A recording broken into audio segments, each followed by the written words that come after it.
We're delighted to have you here. We'd love you just to sit back, relax, bring your cuppa, and listen to the conversations that we have amongst ourselves and with our invited guests. Hi. Conversations and cuppas from the same house. How exciting! How good is that? And I have my cup, and Caroline has a cup. But now, looking at my cup matches my clothes. So coordinated. Anna picked our mug from my cupboard. Did you do that on purpose? Look at that. I didn't actually. But I'm not matching. so yeah, that's quite impressive. So I am visiting Caroline for a few days, 2 or 3 days. I'm over in the UK. I've been over to do some family bits and pieces. And while I was over, I thought, oh, I know who I want to visit. So I have come up to Scotland. I am currently in Paisley, which is just outside Glasgow. But we went on a bit of a road trip together. We It was did. very good. We went to Aviemore in Cairngorms in the Scottish Highlands, which is one of my favourite places to go. Anna had a very specific reason for wanting to go there, and I was only too happy to oblige. Yes. So because there was a very specific reason for going to Aviemore, we thought it'd be fun to chat about settings of our books today and give a little insight into where settings and creativity just come beautifully together. And yeah, I mean, Aviemore, you couldn't get a more creative No, place, I tell you right? what, Yeah, it was really, really great. And the weather wasn't fantastic, No. and it was still great. Can you see the difference between us both? I have my jersey and my cardigan, and my friend here is in shorts and t-shirt. Yes. And so we took our drive, absolutely beautiful, out through the moors, and I think I thought I was in an episode or a showing of the 39 Steps because it was just fantastic. Can I just say, I'm so happy you talked about the 39 steps and not Outlander. Oh yeah, no. So thank you. No, I didn't mention that. That's why we're friends. But you know, before we carry on, we need to talk tea. Oh yes. So I've got Builder's tea. Caroline bought me Tetley tea. Isn't that great? It's the most boring tea in my tea collection. It is the most boring tea, but Caroline will remember me forever because know. she will have an untouched box of Tetley tea when I I leave. know my mum and dad have that when they come to visit. That's why I have it for my mum and dad. I've got my Scottish blend tea. We actually stopped in a beautiful little old town in Scotland called Dunkeld as we were driving back down, and we went into this gorgeous little tea room. It was very cute. The interior design of this place was just gorgeous. Anna loved the wallpaper in the bathroom. I should have taken a photo. And she asked me if I took a picture. I was like, I'm not taking a picture in a bathroom. Even though the wallpaper was quite... It was very Anna. It was very South African themed. And It was geese monkeys and with things. wings, which isn't very South African. And it was a bit pink, which isn't so much you. Yeah, but, no. But anyway, the reason for telling you about the cafe was because they had proper loose leaf tea, and I had just regular tea as I do, and Anna had her gunpowder. I did gunpowder. It was To get your green nice tea, smoky. green almonds, and something else. I can't remember what the other thing was, but it was very tasty. It was really good. The cups were ridiculous. They were like that size. Yeah, they were. But at least it came as a teapot, and it had this little tea strainer, and It was very nice. civilised. It was really great. Yes. So we took our drive up to Aviemore, and when I said to Caroline I was coming over to Scotland, I did come with a very specific purpose because, other than see my friend, obviously, but I wrote a book a couple of years ago called Secret Lives, and it tells the story of the women of the First Aid Nursing Yeomanry who were signed up to the Special Operations Executive and worked as cryptanalysts for Allied agents working in France and Norway and Belgium and the Netherlands and so on. And when I wrote that story, I had a character in there who was called Bill. And Bill, I won't give you the spoiler, but Bill becomes quite a significant character in that book. But I never told Bill's story. I told the story of one of these young women of the First Aid Nursing Yeomanry. But when I wrote the book, I had an intention to maybe tell a sequel, which was then going to be Bill's story. And Bill comes to Scotland. Why wouldn't he? Why wouldn't he? But he came for a very specific reason. So Bill was also a cryptanalyst, and he came to Scotland to work. There were lots of Special Operations Executive training centres in the Scottish Highlands and elsewhere. But the really interesting thing is they came to the area.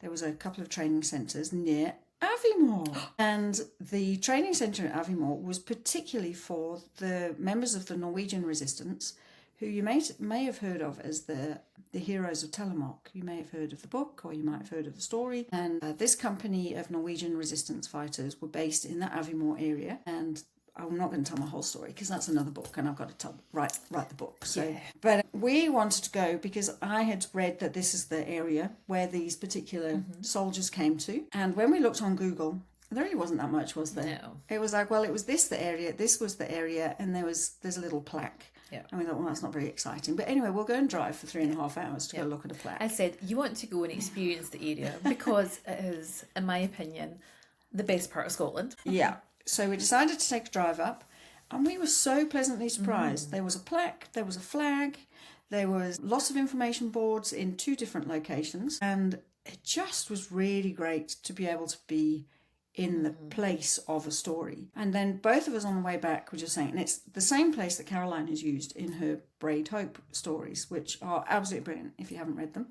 And both of us got to thinking the role of place for writers and other creatives is actually so significant. And we just thought we would unpack and explore that a little bit with you today. And I would say for my books, setting actually, we were talking about this earlier, for me, setting isn't actually always the main thing for my books. I'm much more kind of characters is the thing that really starts it all for me. However, with the Braid Hope books, it was definitely a huge part was about the setting, partly because Aviemore is just so beautiful and the area around it is just stunning. And as we were walking about in the rain, Yeah, it was raining. all the time. Yeah, it did. But the smells of the forest and the colours and it's just gorgeous. So it's a kind of place that definitely has a huge impact on a story.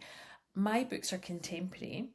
Your books are historical. However, in those places, obviously, as a town, Aviemore has developed over the years and especially very much post-war. But in terms of the scenery and the setting, it's very unchanged. Yeah. And we even went to the railway station in Aviemore because we saw the steam train was there, and we got to stand next to the steam train, and the train station, I am pretty sure looks like it would have looked back at that kind of World War II period. Yeah. So it felt quite... Yeah, no, it was great. And I think that's the thing, is like, I think for me, especially for my historical novels, the role of setting is really important to me. And so it's often when I've been to a place that then I'm inspired to write the story. It's almost as though the place tells the story and then I write the words, I suppose. And I think being able to go there was like, I had a vague idea in my head of what this next story needs to kind of look like and what story I'm actually telling. But to be able to go there, and as you say, to somewhere that still looks and feels pretty much the same. You know, there's obviously the train station, there's a couple of other older looking buildings, there's a couple of sort of outlying little crofty things that have obviously collapsed over years. And, you know, maybe that's where the Norwegian soldiers actually camped out. You know, it's just like, and it's real people in a real place. Yep. And then I have the privilege of converting that into a story, which I'm hoping readers would enjoy reading. And in fact, where the Norwegians were, I'm assuming they stayed there as well as maybe their training base. Yeah. I stayed there in our family holiday of 2 years ago because it's now a youth hostel. And so there was plaques in the dining hall of the youth hostel telling part of the story of these Norwegian soldiers. And so it was just quite funny that I stayed. Yeah. Where your book is going to be set. Yeah. And that's very cool. No, it is. It's really great. And I think it lends a richness to the story, but it also gives an anchor to the story. So I find it quite interesting, you know, for example, in other books that are very location based. So like you've got the Da Vinci Code, which obviously is not Christian fiction, just pointing that out there. You know, there's other, even the films like Game of Thrones and so on, that people go on tours to find where those stories are set. So people have come, isn't Da Vinci Code here in Scotland? A lot of it? There's one section which is here in Scotland, I think. I don't know. Yeah, no, I think that is. Well, we were on holiday in Northern Ireland several years ago and we ended up in this place that is apparently really famous in Game of Thrones. We've never watched it, so we Yeah, don't know. yeah. But we found it, and it's all these people who come just because it's been part of Game of Yeah, Thrones. yeah. And it's quite funny. No, it is. So, I mean, I was in Northern Ireland last week, and one of the areas where I was staying, there's like a folly that was built by some rich person, and actually that's the throne room for one of the kings in Game of Thrones. But I also haven't watched it, so but I think that sense of place almost pulls readers in a little bit more, because then they want to identify with where that is. They don't just want to see the history, but they want to be able to understand the geography and the sights and the smells and the sounds and that sort of thing. And I think for me, writing historical fiction is very, very much the idea of other people have been here before, and can I tell their story, which matters. I think that matters a lot, to be able to tell the stories of other people who. So in a few of my other books, like Given Lives, which is the story of the plague in a little Derbyshire town in the north of England, that's very much, that's people whose stories need to be told. And when I travel around a place, there are certain places which the stories whisper to me, and in other places I'm sure there's stories and people, but it doesn't connect, and I have nothing to say. And I think that can make a really great, I think it makes a great book, but I think it can also make a beautiful piece of art. I think it can contribute to music that we listen to, that when it's rooted in location and space, that it actually connects us better to the story, actually. Yeah. And I think as well with your book, Remembered Lives, because of the history of the story, it's really poignant. Yeah, in the book as well. So there's just that real kind of, you can almost kind of feel that just sense of history, even just like reading the book, of how special that place must be. Yeah, just even to go and visit and be there as well. Yeah. So yeah, it's an interesting thing, isn't it? And I think that we can underestimate that the sense of the story is told and formed by the place that it is. So it's like with Your Braid Hope, a large part of those stories is that it's such an outdoor area. So Aviemore is outdoorsy, you have no idea. It's outdoorsy shops, it's skiing, it's whitewater rafting, and even the weddings are outdoorsy. Oh yes, they are. When we went to the beach in Loch Morlich, just outside Aviemore, we're walking down to the beach and Anna said, "There's bagpipes." And I was like, "I don't think so." Yes, there was. Just along the beach, there was a wedding, and they were outside getting their photos taken, and they all had their white umbrellas, and the bagpipe was playing as the couple stood in a kilt outfit and white wedding dress on the beach in the rain getting their photos taken. So even the weddings. Yeah. It was so great. Are outdoorsy in Aviemore. It is very, and it's like for Your Braid Hope books, the whole point of it being outdoorsy actually leads to people connecting with God in a different way. It's a very healing thing. Yeah, it is. And I think if you'd set the same stories in a city, they wouldn't have the same impact, actually. And actually, I'm just thinking, because we're talking about settings, and I'm saying, I don't really think about the setting. Yeah, and then I realise, no, do you know, I actually do. And with the Raincoats and Sunglasses series, that's very Glasgow based. Yeah. But it's also stories of the everyday.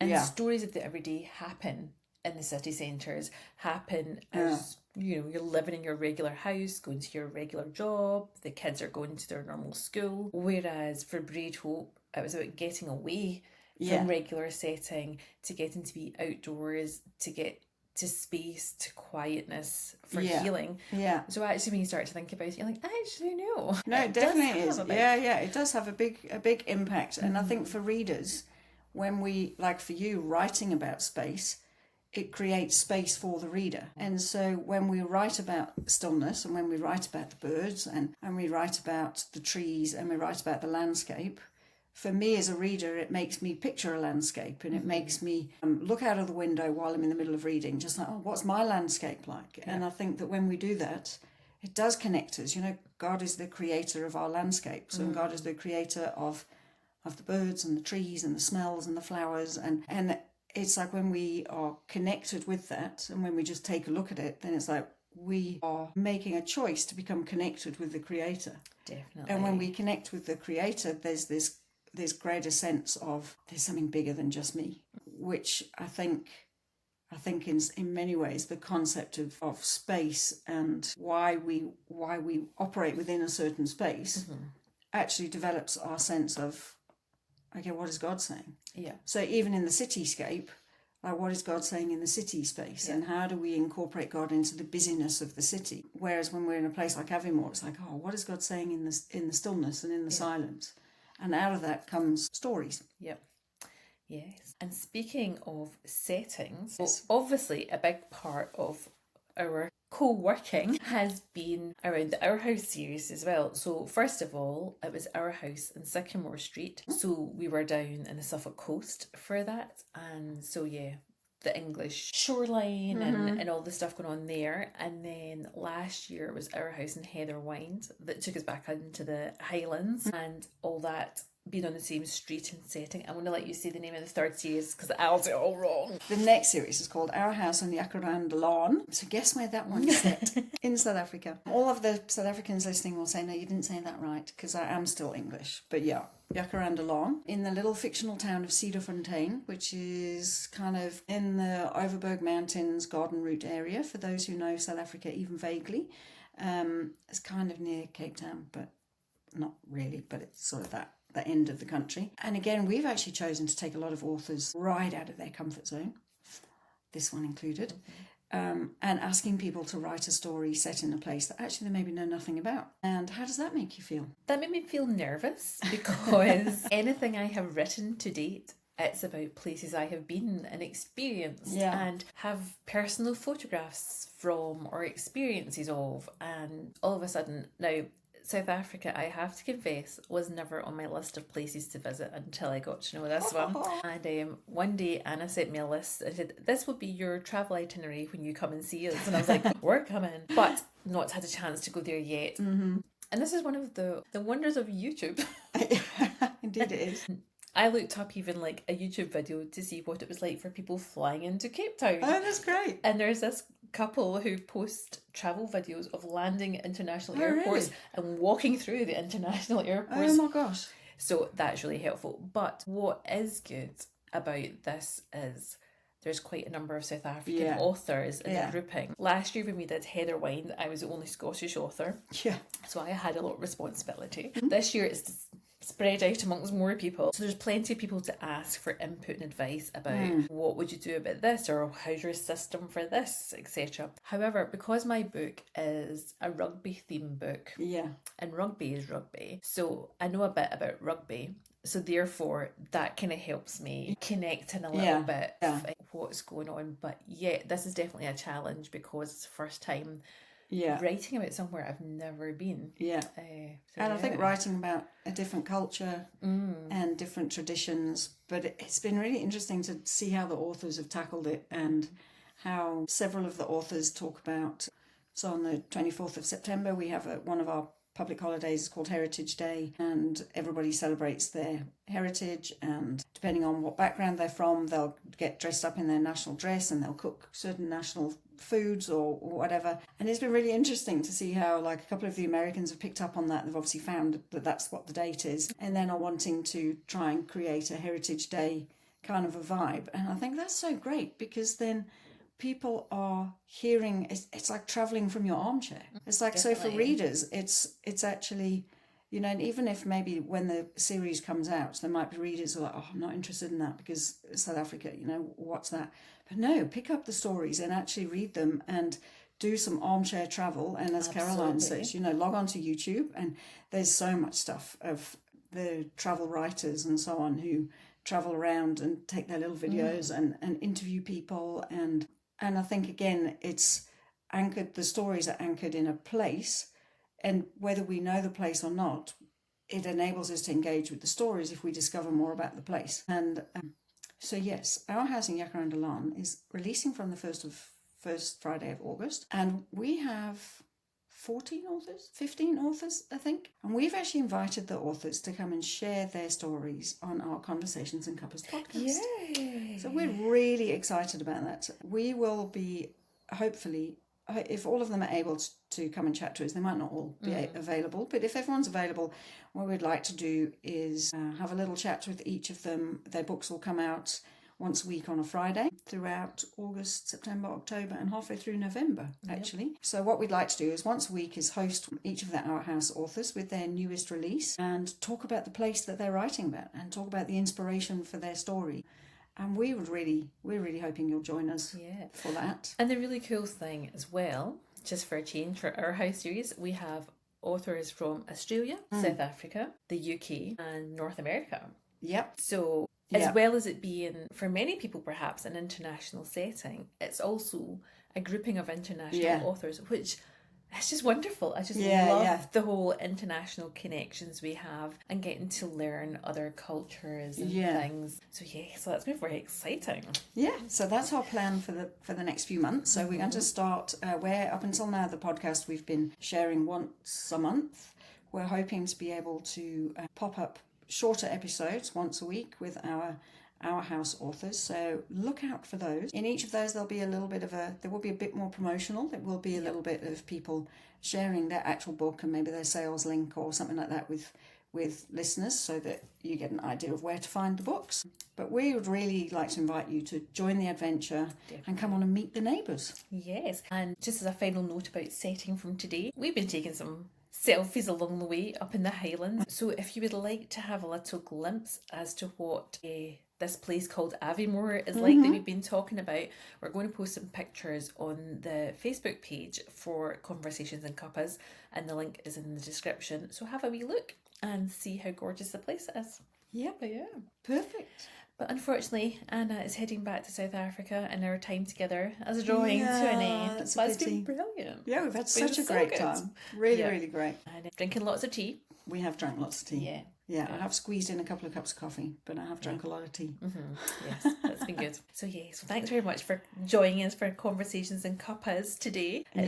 We'll be back in August with Our House in Jacaranda Lawn. Yeah. Bye, everyone. Oh, well done. Thanks so much for joining us today, and we can't wait to chat with you again soon. So get your cuppas ready and come and join us.